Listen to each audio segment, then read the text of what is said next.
All right, guys, we're going to go ahead and get things started. So if I can have you take your seats, please. Ladies and gentlemen, we're going to get ready to introduce our bride and groom. So if I can have you please take your seats. I'm just kidding. There is no bride and groom. Hey, guys. First of all, welcome and thank you for coming out to the Event Circles Network and Learn event. I appreciate it. I appreciate you guys being here. Cassandra, thank you for creating the group. Well, how about we give Cassandra a big round of applause? Thank you so much, because if it wasn't for her, we wouldn't be here. Once again, Tree of Life in the building. Carolyn, thank you so much for the food. Let's give it a round of applause for her.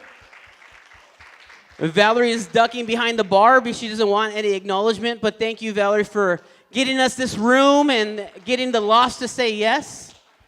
Best Party Rentals is not here, but they provided the stage and the tables and linens and all that stuff, so thank you to them. D. Sanchez, thank you so much for finding me a couple. I appreciate it. I really do. Cindy, thank you so much. Raise your hand, Cindy. Thank you for your help as well in finding a couple for the panel. I reached out to a few wedding coordinators and told them I didn't want it to be a GTE fest, so I wanted brides that didn't use us, and thank you for your help. I do appreciate it. Right now, before we get started asking these couples some questions, I want to introduce you guys to Chris Evans. Chris, will you come up here if you don't mind? Thank you. I probably should have told you I was going to go ahead and do this, but hey, Chris, I'm going to do this. All right, so guys, when I started my company, Chris was one of the first wedding trainers that I found as I was studying to grow my business. And one of the books I picked up was How to Double Your Wedding Business in 12 Months. So Chris has been, I guess, a coach, a mentor. He doesn't realize this, but I do listen to his podcast and see his videos he puts up on YouTube, and he has some incredible content. And we have, I guess you can say, we became pretty good friends. If you partied with me in Vegas, we are good friends, and we did it well. Anyways, so with that being said, Chris, want to take the mic away and share a little bit about yourself and what you're bringing to Fresno? Thank you. Appreciate that. All right, gang, I've got a real special connection to Fresno, and I'll tell you why. I actually got started in the wedding business when I lived in Fresno. Back in the early 80s, I participated in the Fresno Bridal Association bridal show, and I had a professional background. I grew up in Vegas, did trade shows in Vegas, then we moved here, and I heard about this thing called a video camera back in 1979, and I literally started figuring out how I could make money with a video camera, and what came to mind is videotape weddings, and I met Jack Hurley, who told me about this amazing thing called a bridal show. And I went to the bridal show. The very first show I did was in 1981 at the Fresno Convention Center. And I remember distinctly standing there in my booth as the lights were out and the fashion show went on for an hour and 15 minutes thinking, bridal shows suck. And my opinion never really changed too much, although I did end up eventually moving on. Does anybody remember Cutler TV and Appliance? All right, Ed Cutler TV and Appliance. I actually managed all their video department for a few years. That's kind of how I got in the video. But anyhow, moved to Southern California. I started producing bridal shows for Disney and for Universal. We did about 250 bridal shows. In 2000, we decided to start teaching Bridal Business Boot Camp.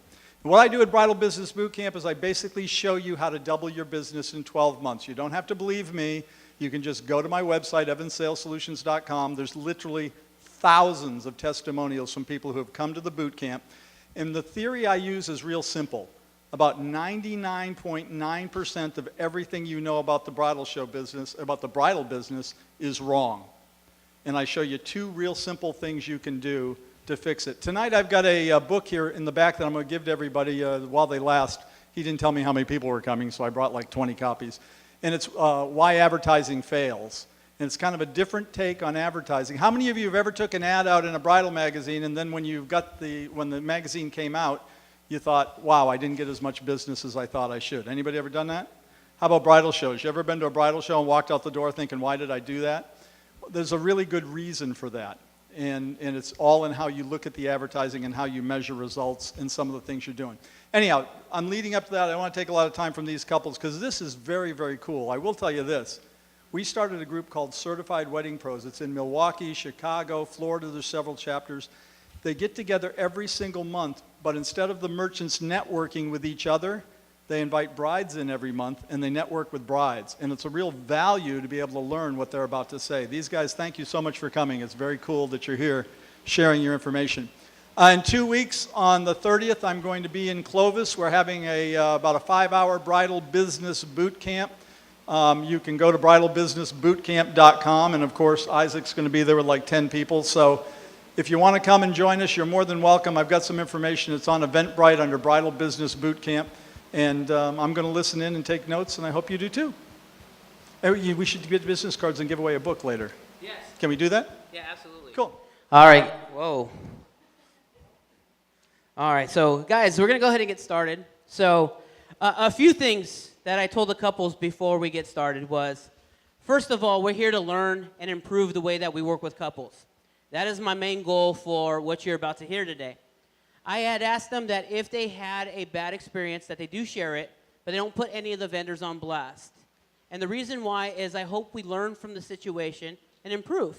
Sometimes I realize that when there is something that goes wrong, it's probably because of miscommunication.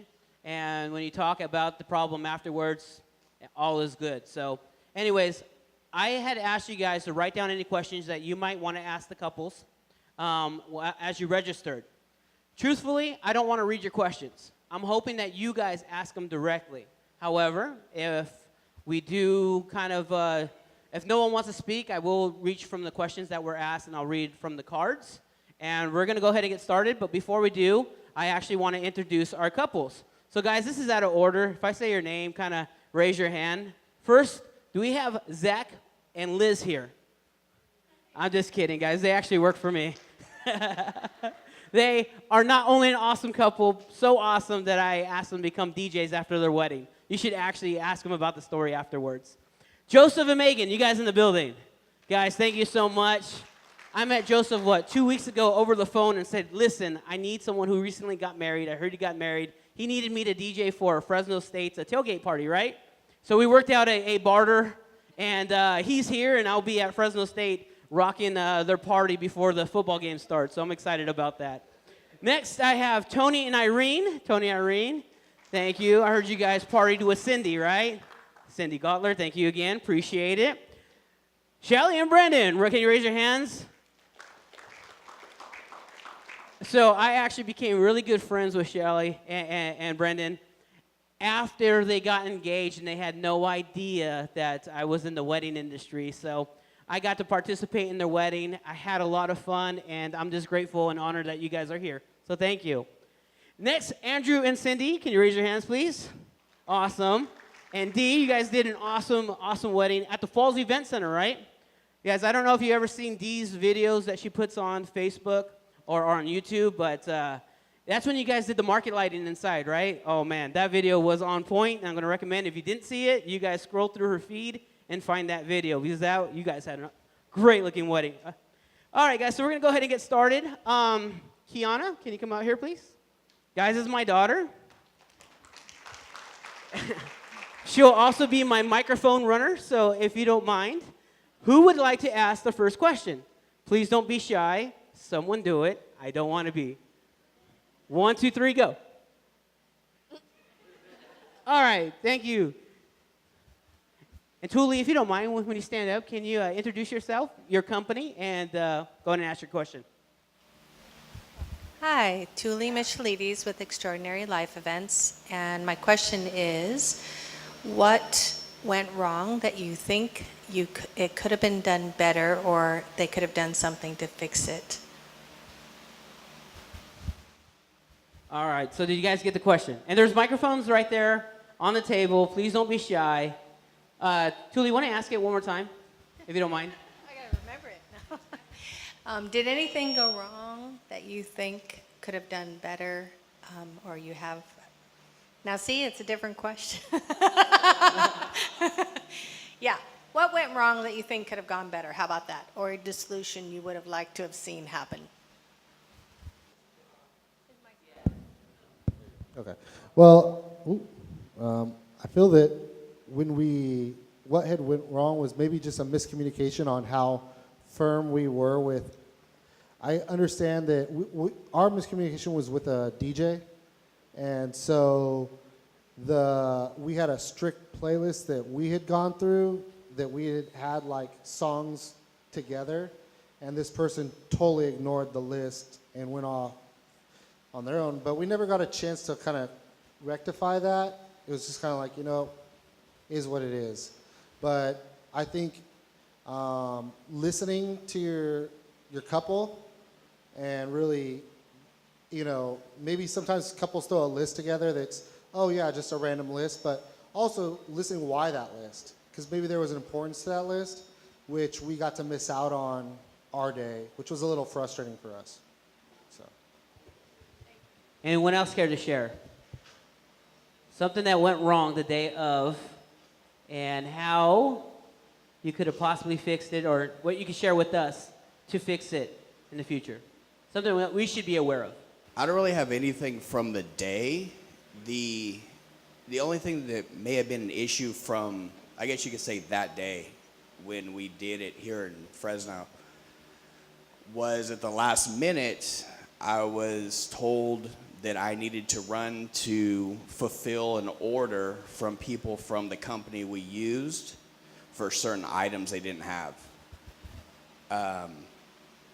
Which a lot of people that were part of the ceremony and the reception didn't know about.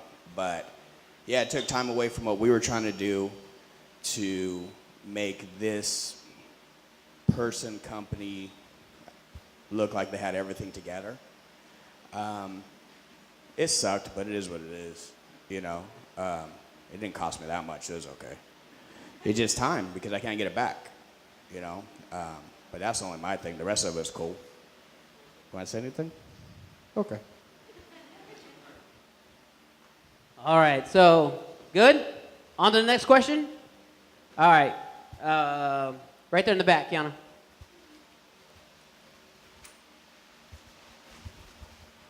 I'd be curious as to brides and grooms both, what social media you currently use, and specifically, do you all have Facebook accounts, and do you check in on a regular basis at Facebook, or are you using something else for social networking?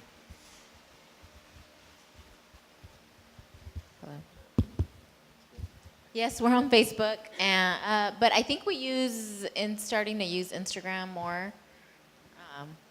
I don't know. So. I know, I have a Facebook account and Instagram, and we kind of did a little bit of searching on there too. We got a lot of help from our coordinator though, so that helped. But other than her, it was just looking up online and just Facebook and Instagram.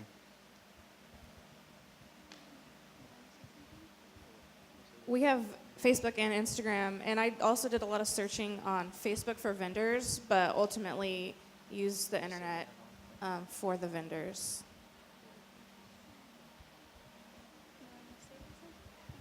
Well, for us, we have all platforms of social media from, Facebook to Instagram to Twitter.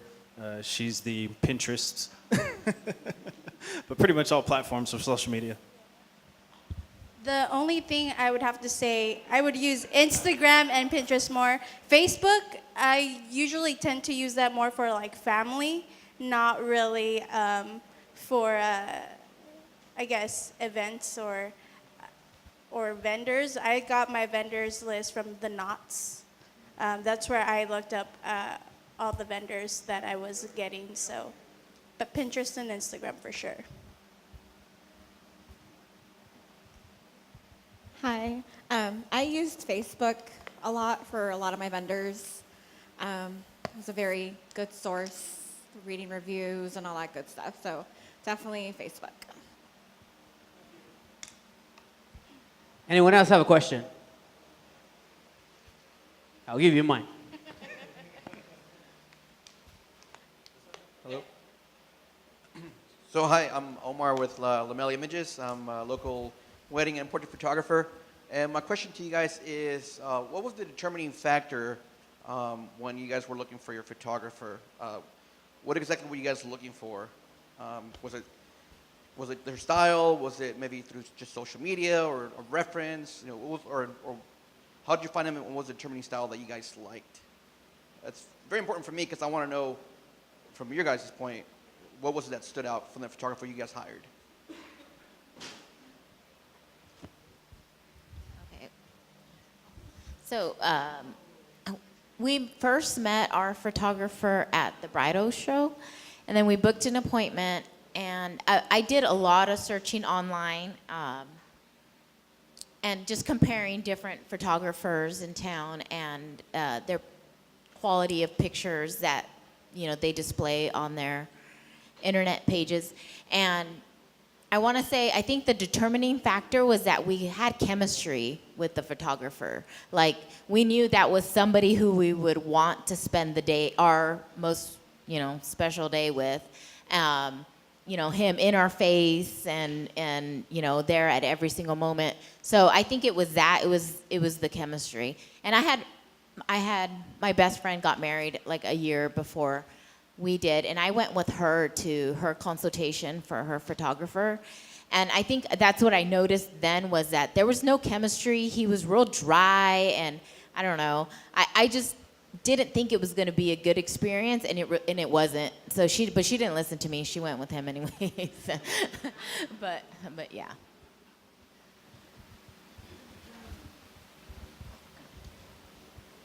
I looked for a few different things. Price obviously is important, especially because we wanted a videographer as well as a photographer. So finding a balance in cost for that. I looked at a lot of our friends on Facebook and asked them who their photographers were, and were able to compare, went to their websites and did look at their galleries. I specifically didn't want a lot of artsy type photos. We're very we wanted a lot of family photos and not necessarily tons of candid photos, but portrait style photos that weren't necessarily like artsy. So I did pay attention to that in the galleries when I was searching. For us, we had a traditional Indian wedding, so lots of colors, very, very, very colorful. My main, what I wanted was quality, and I wanted really amazing pictures with the vibrant colors. Once I seen this person's work, I was like, this is it. He's never done an Indian wedding before, but I'm like, you know what, he's gonna show those colors, he's gonna show exactly what the Indian tradition is all about, and yeah, he definitely proved me right, so. Oh, my bad. Oh, perfect. So, the other thing, like for during this process, it was it wasn't just one-sided. We did a lot of stuff 50-50 in this, so I was involved probably a lot more than some people are, so it was kind of a big deal. But where, you know, I put my 2 cents in on this was for a lot of the weddings and events and stuff that I go to attend or put together, that I seen the same person there multiple times, because that mattered to me, because it means that they're staying busy. It's the same thing in my business. So with seeing that and getting to know them in the moment and outside the moment, and then obviously based on referrals. I'm not a big review person, because reviews to me can be based on one negative thing that gives you a bad output. So it was more of seeing them in person, in and out, and the same thing, having a connection, because that was a big deal. But at the same time, having that connection, but when you're there for your job, for what you're supposed to do your job. I don't want to see you just drinking and having fun. That's my job, you know? Yeah, I think having the strong communication with your people, I think almost kind of like what they tell salesmen is, you got to get your foot in the door, you got to just be seen, you got to get through the doorway, and almost even if it's an email, can I return this with a phone call? That way you could start that personal communication with your bride and groom and really make it personal, not so robotic. If these things go well for you, what's nice is these are your doorways to future family things. Our photographer was so amazing that now she's taking our maternity pictures. She'll be doing our baby pictures. She'll be doing family portraits. So building that strong rapport is only going to make return customers lifelong customers. and making that family connection, is really awesome. We were really fortunate to find an amazing photographer that's now, if we're lucky, will be doing this for a while and sticking with our family. So, yeah. I think ours was a combination of kind of what everyone's already said. It's a price point and the quality of the picture, as well as the relationship that you have with your photographer. Our photographer was great, took amazing pictures. I think the only regret that we had is we didn't have a videographer at that point. But she took amazing pictures.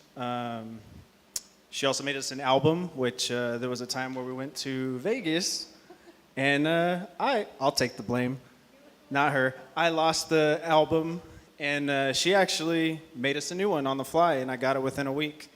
And she went above and beyond. I can't thank her enough that all those photos just from that moment, especially after seeing my wife tear up for that, which is not no way, shape, or form what you want to see. But when I seen her tear up and how above and beyond that she went to get me that album as soon as possible was just awesome. And then our situation is a little different. I had a buddy that I met probably 4 or 5 years before we got married and engaged. And we wanted him, I promised him, because I knew that he was great at what he did. He had a great attitude, best friend. And he came and did our engagement pictures for us. And then he did our wedding pictures for us. And like everyone else said, is communication is really key. You want to have that connection between you and your client or your future friend, and you want to make sure that you really put yourself out there and just do a great job and just keep up your work and don't lie about anything. Don't try to be shady or nothing. Just be yourself, be cool, and that's all we want. Just enjoy our day, get great pictures, and be happy. So that's pretty much it. Thank you, panel. All right, guys, who's next? Next question. Hi, I'm Savannah. I'm also with Extraordinary Life Events. And my question is, when you think back to the planning process, what is the one thing that sticks out that you were so overwhelmed by that you had the thought when it was over of like, oh, thank God that's over? Like the one thing that was like your biggest pain point throughout the planning process? Microphone back there. Biggest pain point. Well, all of it was overwhelming for me. But my biggest thing is when I would go speak to a vendor. Okay, so he was very, very involved. I practically did not do a lot of the planning. He did it. So when vendors would talk to us, they would look at me and be like, they would talk to the bride mainly, and I think that kind of irritated me. And I'm like, okay, talk to both of us. They would straight up just look at me, ask me all the questions, never to him. He was like not in the room. So that was my biggest, I was really overwhelmed. I'm like, no, ask him. He wants to be involved. I don't want to do the planning. I don't want to do anything. So that was my biggest thing. I'm going to say the same thing. So, because I don't know how anyone else feels, but there's two people that are part of this. But when you go and you see your vendors and whoever it may be, it does seem one-sided on the guy's side, I guess you could say, because everybody focuses on the bride, which is, it's her day and the whole thing. But at the same time, it's my life's changing too. It's not just hers, so there's two people involved. And when you go somewhere and the focus is just on just the one person, the other person, to me, you feel left out. But it's a joint decision. It's not made by just one person. That's how you're going the rest of your life. You're going to make your decisions together. Why should it just be what you're going to do be based on what one person or one company is pushing down the other person's mouth when it doesn't need to be that way? So there was a lot of things that we went and we got to experience to where it was just like, screw it. You don't want to talk to both of us, then yeah, we move on, But then there are other people that they may be big companies, they may be small companies that actually took the time to listen to what we needed and what we wanted and what we wanted to do that may not be conventional. Because we had 2 weddings We got married in Mexico and we got married here. So we went through a lot. You know, we had to deal with a lot of translation stuff and all kinds of different things. But just include both people. I know it's about her, but there is another party to this too. And that was my biggest thing about coming here, is just to make sure that everybody realizes that there's two people in this. They just remember that. Thanks. Anyone else care to share? So we started our planning about a year and a half, almost 2 years before the wedding. So we had plenty of time. I think that was the reason why our wedding was perfect and it was amazing, but because we gave ourselves a lot of time to put everything together. But I think the hardest point was probably about 2 weeks out, when like everything is coming together. And our most awesome, amazing wedding planner, Cindy, was like trying to take things off our plate and just be like, nope, it's, you know, I'm taking it from here to help relieve us of all that stress. But I'm a control freak, and I was like, no, you know, I'm good.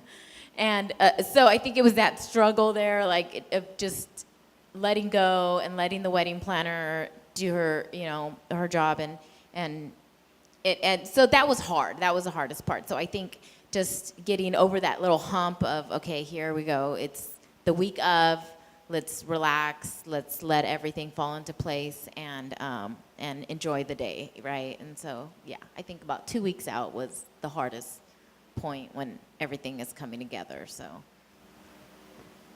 Thank you. is that what you wanted to know? Yeah. Okay. All right, anyone else? Go for it. One thing that comes to mind is we had a large bridal party, 8 bridesmaids and groomsmen each. So just coordinating everyone when it was time for fittings and when it was time for get the tuxedos, and I would have changed the fact that I allowed them to each pick out their own style wedding dress, which I thought was going to be a lot easier, but it ended up being a lot more frustrating because surprisingly, people don't want to be, they want to be told what to wear. So it was constant like bombardments of text messages with so many dresses and which one do you like better, and that was a little overwhelming for me because I didn't want to deal with that. That was the point of letting them choose their own. So that was one thing that I remember being frustrated about and wished that I had just chosen one dress for them all to wear. Anyone else care to share? All right, next question. Where'd my runner go? Did she quit on me? Oh, there, over here, baby girl. Sorry. Thanks. So I'm Jared. I'm with Expo Party Rentals, and my question's kind of similar, but you've got a lot of vendors in here from a lot of different, parts of the industry. So I was just kind of wondering if you had any feedback on your interactions with the vendor. Is there any part of the process that you feel could be smoothed out or made easier in your interactions with any one of us? Ask for your payment either the next day or I pay it in full the day before. Don't ask me at my reception when I've already been drinking, can I have in cash what you owe me? It's the most ridiculous statement you could have ever asked me. So I told her, no, I'll call you tomorrow. You don't get paid tonight. Like, we could have dealt with, I could have paid you the night before. Or, I don't know, but I just think it's really, you're taking away from my day, and I don't even have a wallet on me in my tux, to tell you the truth. People should be buying my drinks. So, yeah, do payments, figure payment out, but please don't do it that day. That was irritating. All right, who else can add to that? I think also the day after. I think probably do it at least a week after. Because the day after making another payment, especially if you've had too much to drink and you have a little hangover the next day, it kind of sucks. I think it's probably the only thing that I would say. Any other interactions that you guys didn't care for that you experienced that you didn't like?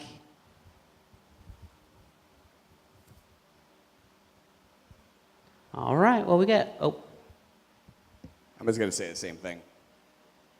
Pay attention. Just pay attention to both people. It's not just about one. I'm just going to keep stressing that. That's all I want to say. That's what I came here for, is to stress this. You know, that's it. Thank you. Thanks. All right, next question. You pick one.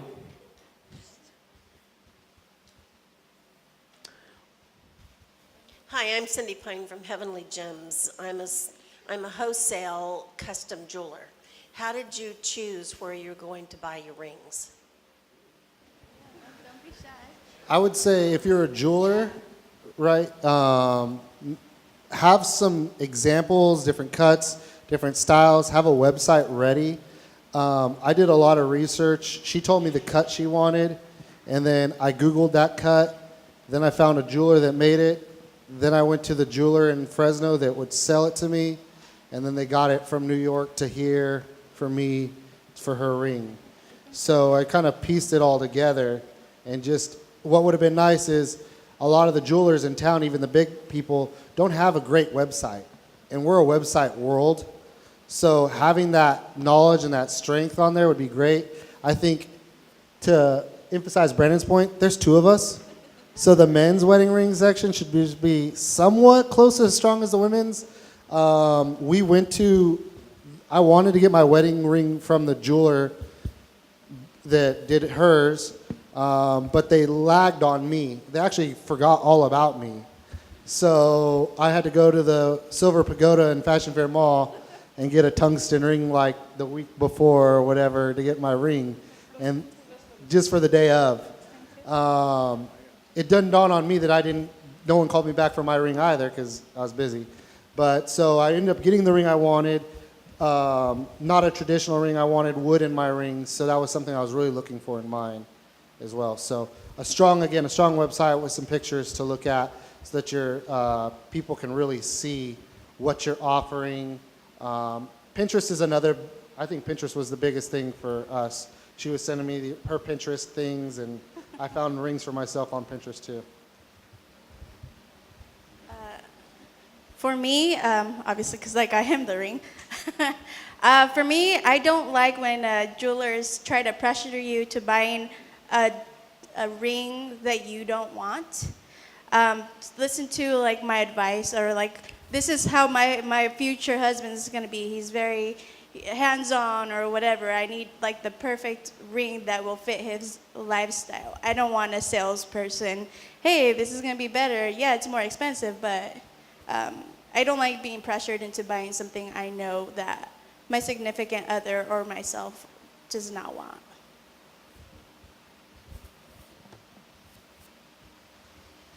You can pass the mic back there, please. All right. I know I got something for everybody's question. Listen to both. So this is a kind of, with ours, because she's Indian, all her jewelry had to be specific gold. So a lot of it had to come from India, which made it hard to find anything here in town. And then on mine, it kind of sucks when you go to, I don't know how many damn jewelry stores, and when you're looking for like a guy's ring, they're all the damn same. There you go, no matter, oh, we have something different. Oh, it's so different. Then you go and it's the same. But then they hand me a catalog, and I can order out of a catalog, or she can order out of a catalog. It just, the experience sucks, you know? But looking for like stuff for her, non-gold related, Fresno's prices suck. LA's wholesale department is so much cheaper. And now we made multiple trips to LA. Trip to LA, and then actually another one went to San Francisco, to the Diamond Districts. It was just so much cheaper. For what I would have paid for here was 13 grand. It was $6,800 there. I'll take that trip any day of the week.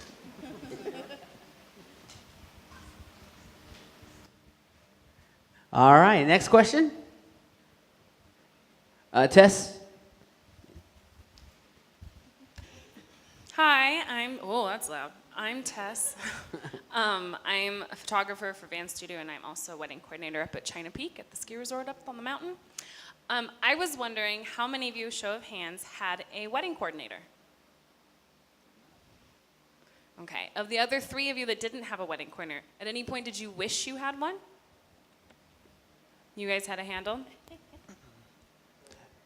And our venue kind of had So you had someone one in the that venue. we talked to that helped the day of with their, like, was it Wonder Valley, kind of had the tables, had everything for us.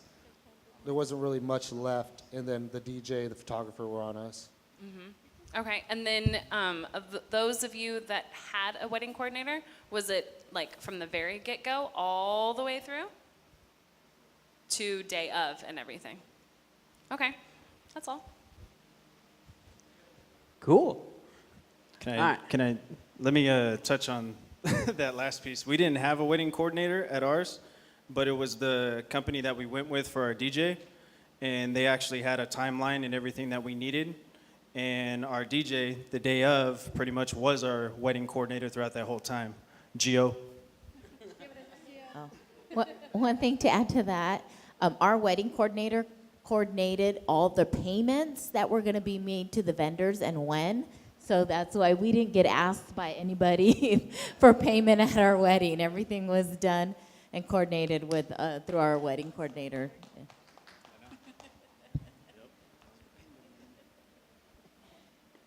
Next question.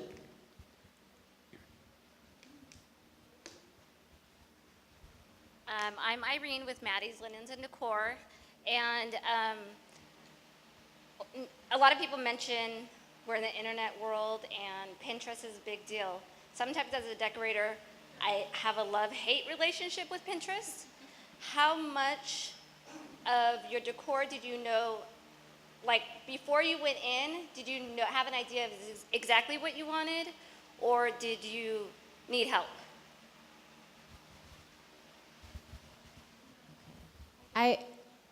I don't think I had an idea of what I wanted too much.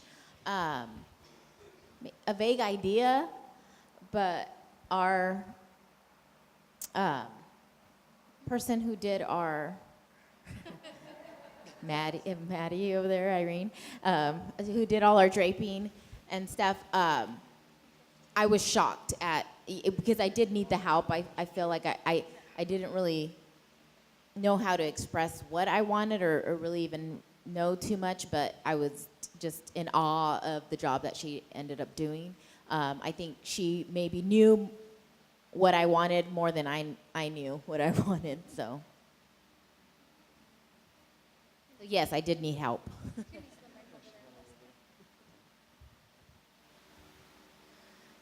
I found my centerpieces on Pinterest, and I made it a mission to replicate that exactly. So I knew I wanted a lantern with a flower wreath around that on top of either a plank of wood or mirror. And then I went on Etsy and I went on Amazon and I found every piece and put it together. So yes, I think I knew I didn't want a lot of flowers. We didn't want a lot of fresh flowers to save money. So I looked and I searched on Pinterest, and then once I found it, then I made it my goal to recreate it, and I did.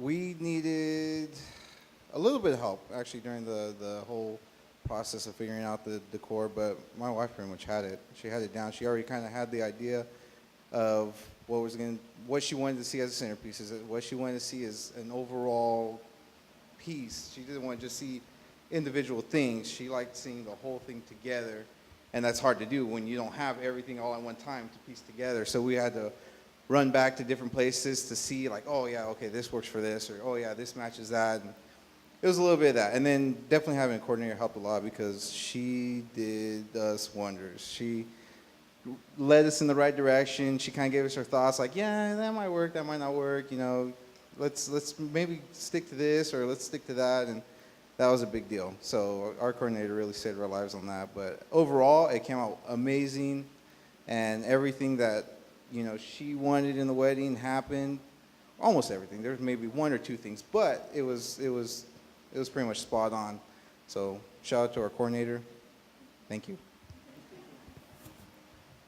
And then I would say for the love-hate with that, I understand that maybe you lose business out as a decorator, but maybe embrace the Etsy side, because our Etsy decorator was awesome. She put together all of the customized everything with lavender for us, and then mailed it. And then we accidentally threw away one of the bouquets, and she rush shipped us another bouquet instantly the next day for us. So becoming an online decorator, so maybe you're helping out people in New York or Maine that want your customized decorations from Fresno, kind of opening yourself up and shipping those things to them. Maybe you're not there in the day, but in spirit, that lady helped us out a ton. I don't even know what state she was from or if she's California or not, but Etsy's another way to at least get your brand out there on a nation basis too, I would say.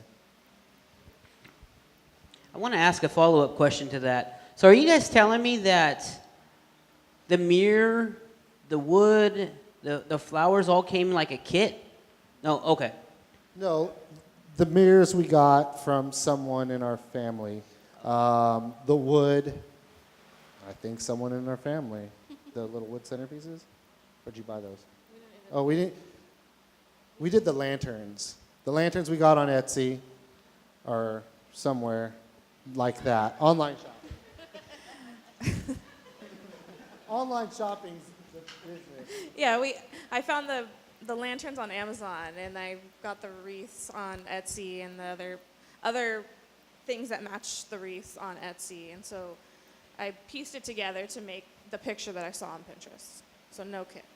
All right. Thank you. Oh, back there? For me, I found a lot of pictures on Pinterest, so I knew exactly what I wanted. I actually did not rent a single thing. I went down to downtown LA and I bought everything. I bought linens, vases, everything. It was so much cheaper to buy it to actually rent it. I sold it all afterwards, so I did get my money back. But I bought every single thing.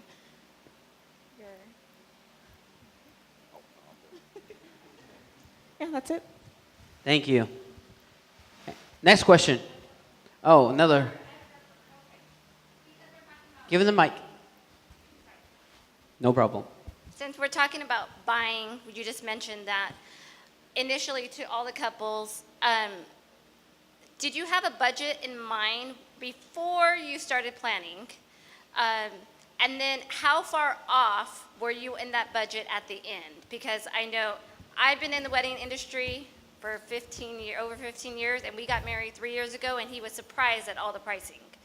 And he was like, whoa, I thought we could get married for a lot cheaper than this. I knew, but, so how far off? How far off?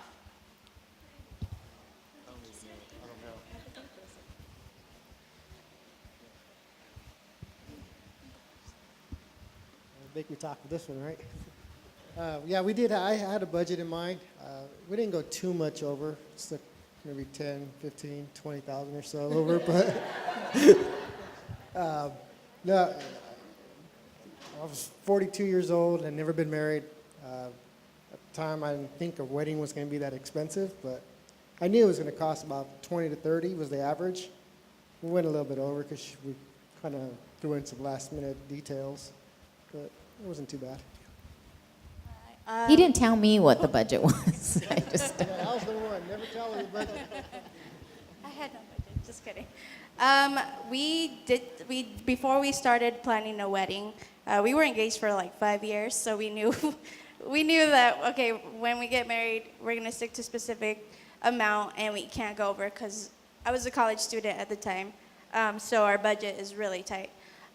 We surprisingly did not go over our budget at all, which was amazing. I think what we concentrated more was the three things that we wanted for sure. And if I had to DIY everything else, I was going to do that. For me, the most important ones were the venue, the music, and the food. And those were the ones that I was for sure, if I have to pay extra or a certain amount, I will do that just so I can get the vision that I want. Decoration-wise, I'm very decorative savvy. And my sister is too, so we did a lot of DIY ourselves. But like I said, it was just those three main things that I focused on, and thankfully it worked out in our favor.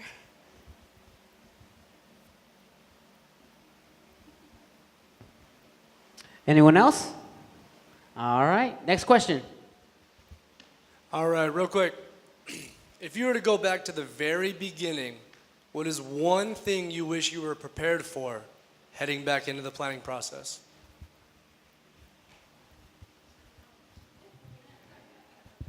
It's simple. The two families arguing all the time. That's all it is. Like with us, we have an Indian family and a white family. So there's two different traditions. But no, it was just a lot of back and forth, you know, and it was a lot of things. Not bad, but I don't know. That was kind of the biggest thing. If you were prepared for that, which you can't be, because everybody wants their own thing. If I'm going to give you money for this or I'm going to help you pay for that, then we want it more your way than that way. So to me, I don't know about her, that was more, if I was prepared for that, yeah, I probably wouldn't drink as much as I do now.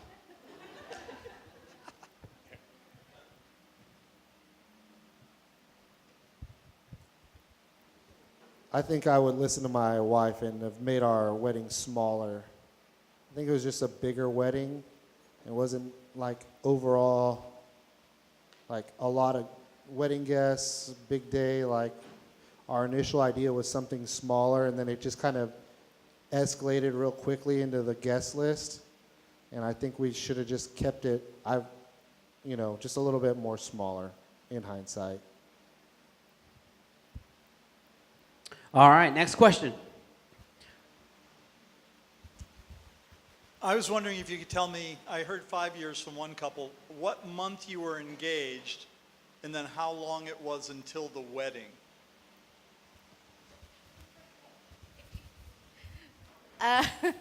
We got engaged March. You started a fight, Chris. Oh, it was March 2012. I had to graduate before I could get married, according to my dad. So we did not get married till May of 2016. We got engaged on my birthday, and then a year and a half later, we got married. Your birthday was? May 7th, and then a year and a half later on October, we got married. This Saturday is our anniversary. We got engaged August of 2015, and we got married April 2017. We got engaged August 2015 and then got married March of 2017. We got engaged December of 2016 and got married 11 months later, November 2017. Awesome. Next question. I thought I saw a hand over here.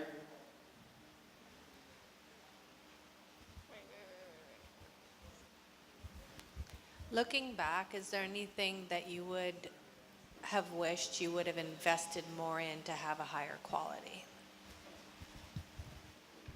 Either invest more or just cut the videographer, one or the other.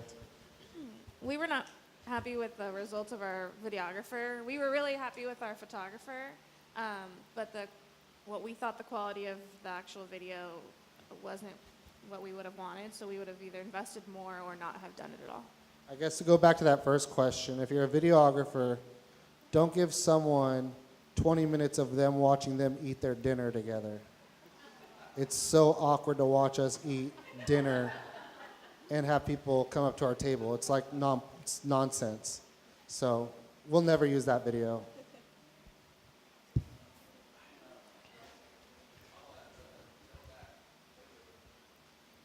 of all things, we realized how important the DJ was.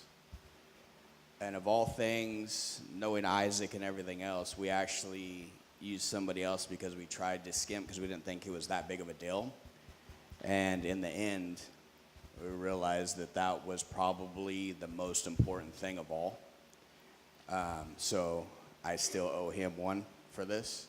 But that was probably the biggest thing, that there's certain things like you were talking about that where things matter, and that was probably the biggest. The pictures, but the DJ, because when he told me, he's right, the DJ is the one makes everything work. He keeps the flow. And that's one thing we didn't. And if you don't know, or I'd have no issues talking in front of people, so I kind of took over that when we were there, and I did it. So it was fun.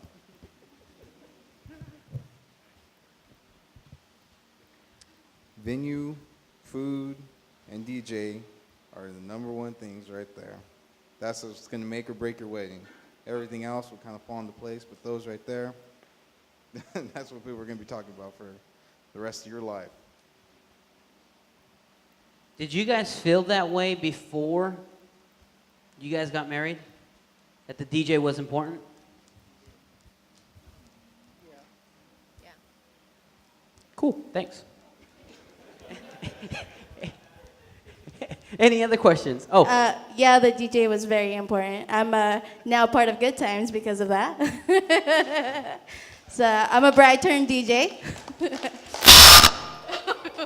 That was Isaac. No, but yeah, the music is very important. I think because we're bringing two different families into the mix. And I mean, sometimes you have the family that doesn't dance and surprises you the day of because of the music and the way everything is structured. Everything involves music. People get together because of music. So the DJ was our number one. Well, my number one for sure. It was tough to convince him at first, but we got him in. The chemistry that we had at the bridal show is what set Good Times apart from any of the other DJ companies that were at the bridal show, just because they were more personable. I connected with them more, and their vibe was just, they didn't just hand me a card. They let me spin the deck a little bit. They let me take pictures. We talked a little bit. So that connection is what initially got me into the door. And obviously, like I had mentioned, the venue and the food, because without the venue, realizing what your vision is as a bride and the good food to tie it all together, I don't think my wedding would have been the way that I wanted it if it wasn't for those three things. All right, my question is point of contact with vendors. At any point, did you guys reach out to a particular vendor that you were excited to work with and have at your wedding, and their point of contact was extremely negative, whether they didn't get back to you at a certain amount of time, whether it was difficult to reach them, whether you sent an email and, you know, things of that nature? Any point throughout your wedding that you could have got more feedback from a vendor that you would hoped for?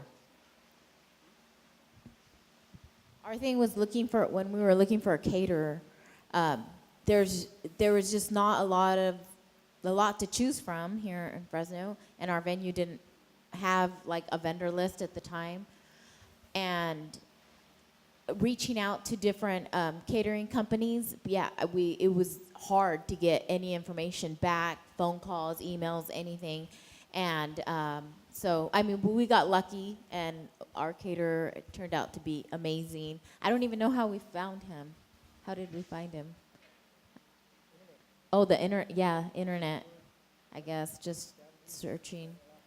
And he got back to us, and he was really excited to work with us, and his food was good. We sampled it, and it was great. It was a wonderful experience. But yeah, that was probably our biggest struggle, was trying to find a caterer.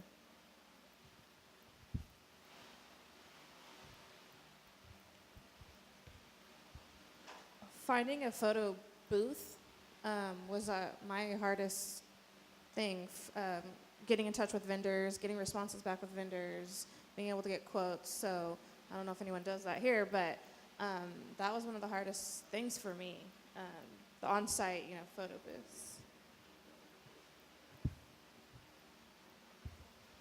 For us, it was finding a venue.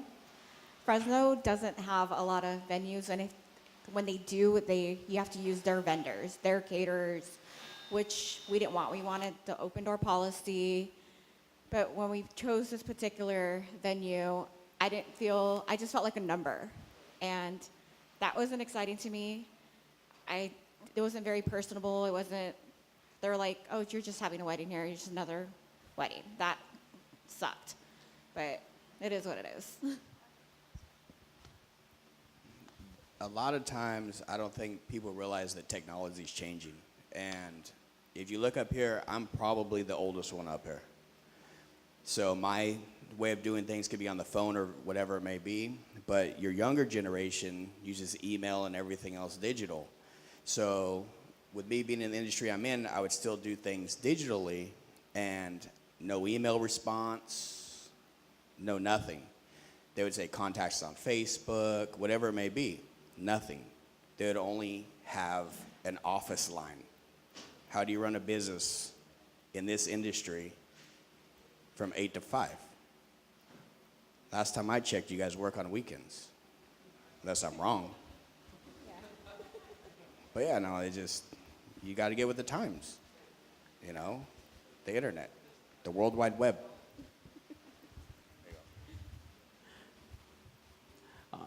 All right, any other questions? We got time for like 3 more. This one just tails on to that. As a planner and coordinator, I'm extremely frustrated with some vendors that don't have any contact information on their website, and that makes absolutely no sense to me whatsoever. Or a phone number, because I do want to make that connection, even though I'm not the bride. The bride is trusting me to weed out who's the best person for her to work with. And if I don't get an email back and I don't get a call back, I'm moving on. And I'm sure you guys felt the same way. You don't have time to make a million calls. So did you have that feeling? Would you have liked a telephone? Well, obviously you'd like a phone call back, right?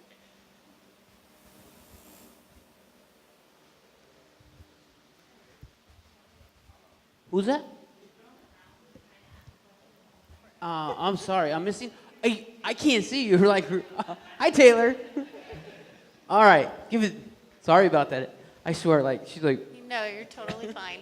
Hi, I'm Taylor. I am the Events Administrative Coordinator for Historic Seven Sycamores, or a wedding venue down in Ivanhoe. So just wanted to ask you, when you were determining your venue for your wedding, were you looking for somebody, I know some of you mentioned someone that had a little bit more flexibility, but what was that determining factor as far as a venue goes? Indians love to drink, so I definitely wanted bring your own alcohol, open door policy. I wanted somewhere in the middle of the city where because I had a lot of family coming from out of town, out of state, so that was my determining factor. I would definitely not pick the place again due to the way I was treated like a number. That was horrible. It's kind of the same thing, like understanding if you're going to have a venue, understanding the people that are going to be using it, that's a big deal, because like with her family, they're huge, they sure as hell like to drink, so you have to have a lot of room, there were venues we went to where things were more stationary. You really didn't have an option to move things or to set things up how you wanted it. So that was a deciding factor, but it goes back to the same thing, that if you don't get back to me, peace. Is that simple. There's not a lot of options, but you got to work with what you got to work with.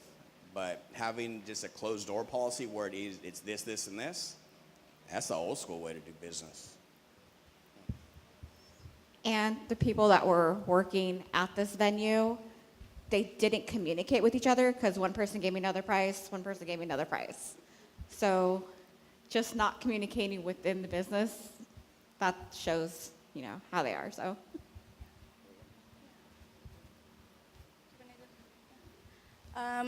I think for us, our venue, we were able to.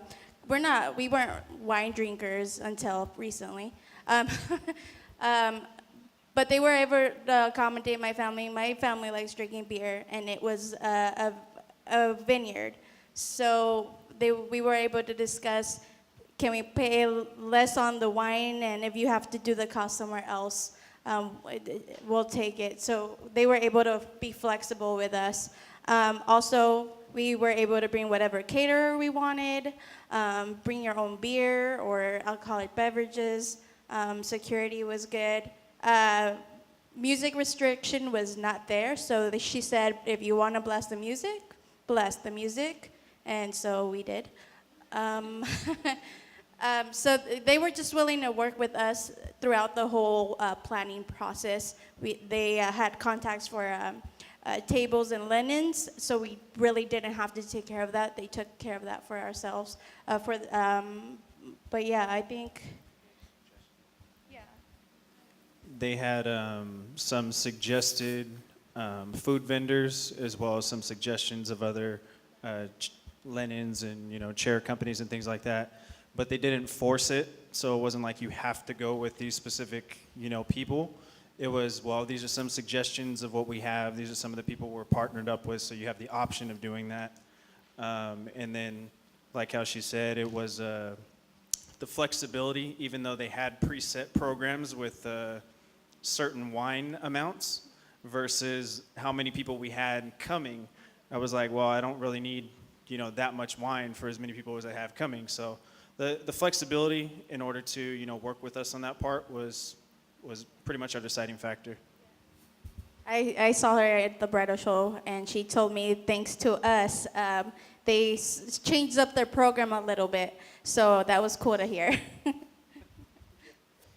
I kind of wanted to choose a place that provided a lot of the services, but I fell in love with the place that we had our wedding at, and they were new and they had nothing. So all they provided was tables, linens, and chairs, and that was it in the venue.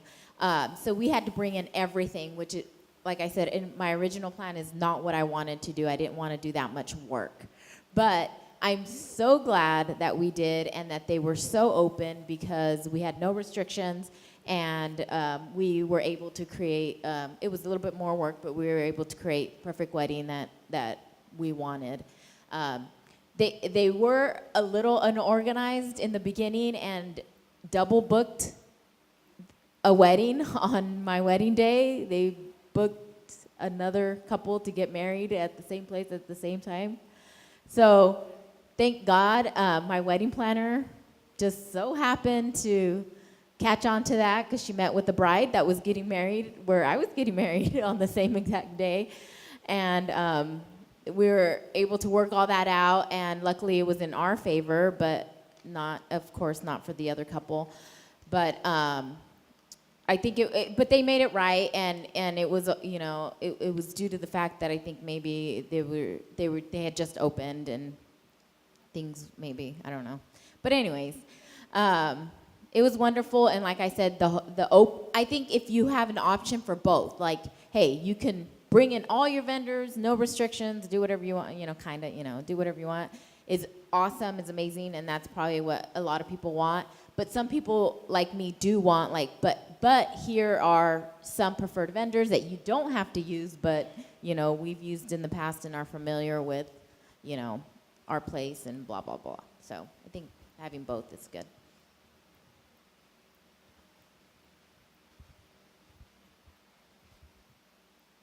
I really liked our vendor. They had a lot of options. I did like it because they included everything from linens to food to a lot of the decor. They were already pre-draped. They offered a lot of price point options, so you could upgrade multiple times on the type of fabric, type of place settings, if you wanted to add a charger, if you wanted to add a double charger. So it was really nice to have a lot of options for as many upgrades as you wanted or could afford. or to be able to save money as well in that area. Same thing with chairs, you could upgrade your chairs. So it was really nice that they provided all that. They did provide a vendor list that wasn't restrictive. You could use them or not use them. So we also liked it because it was it's in Sanger, so it's a little bit out of town. So it gives like a feel of, kind of traveling out, but still being able to drive home if you needed to. And open bar was important for us. Our venue was actually really, really helpful from the moment we got there in the morning.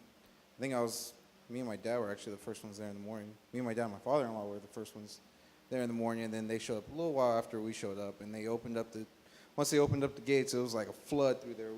They had all their people helping us unload our stuff, getting everything ready, running around all through the day. They were helping our coordinator do different things here and there that they could, and the whole no restriction was real nice. I would say just how helpful they were was a big deal for us because they really helped us out big time, just being there. Cool deal. Time for one more question. One more question. All right. Jason. I remembered. Besides price and personal connection that you had with the vendors that you chose, what were some other deciding factors that made you choose the vendors that you worked with?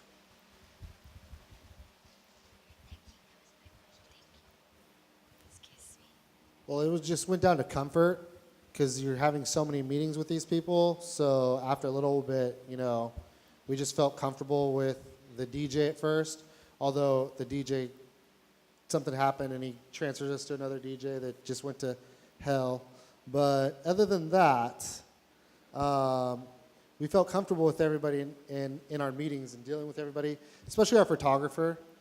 The engagement session went so well that, okay, cool, they're going to do our wedding photos too, and kind of just bleeds into everything else is just those first interactions.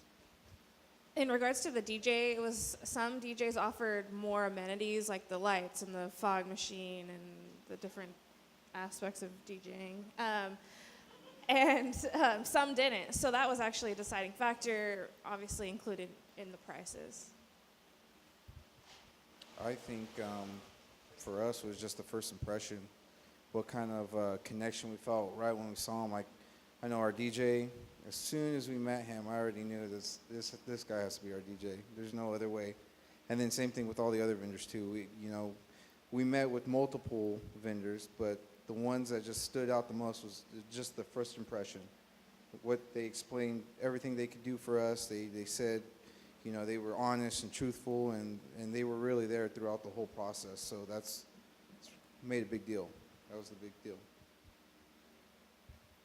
For us, we chose vendors that were passionate about their work. If they were passionate and excited, we were excited. Like our photographer, every time he took a picture, he would look at his camera and get super excited. That made me so happy. So every time. Yep.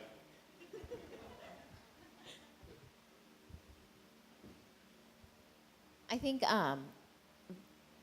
the way they can work with other vendors. So I think it was exciting when we would talk to a vendor and they're like, oh yeah, we know, your caterer, or we know your, and they all work together and, they're helpful, they're flexible, they options, the vendors that are real, narrow and this is all we can provide or whatever. That's hard. That's very hard to work with.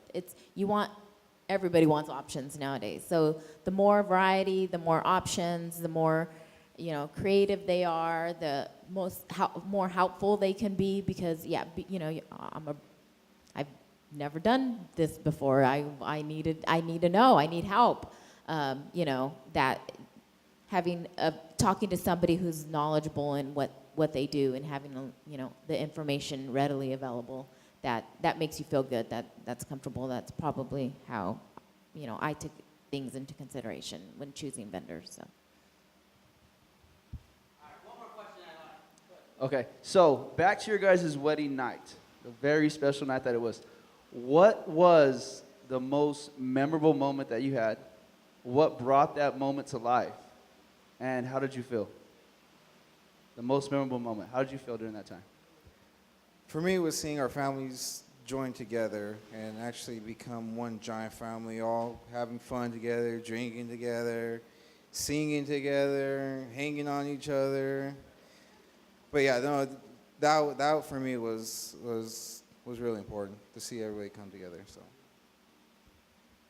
Mine would for sure be, we wrote our own vows. So exchanging our vows, we had been really looking forward to that, putting a lot of fun pressure on each other to outdo the other one with vows in a playful way. But we were really looking forward to that, and that was by far the best, most memorable moment. When we got home, of course. No, I'm just kidding. Or am I? But no, what was crazy about the whole thing, like, everything was good, you know, getting everybody together and having fun, the whole deal. But I think what was, like, the biggest part to me that made it, like, real, and then I don't know, just, I don't have words for it, is when we were actually taking our pictures and we could actually do it with just me and her. That was the biggest thing, you know, everything kind of slowed down for the 10 minutes or 15 minutes that we were taking the pictures of just me and her. It was the same thing when we were in Mexico, too. That we actually got away and we got to finally suck it all in, and it was just about us. It wasn't about the money. It wasn't about how much you can drink. It wasn't about the dancing. It wasn't about the food. It wasn't about all this stuff. It was just about us. And then it turned into all the other stuff.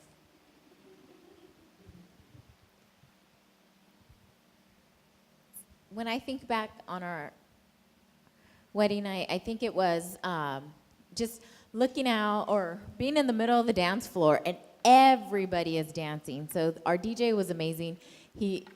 Everybody was dancing, and out of nowhere he had these glow sticks, and he was throwing out all these glow sticks, and everybody was on the dance floor dancing with these glow sticks and hitting each other with them, and we had open bar, so by then everybody was feeling really, really good.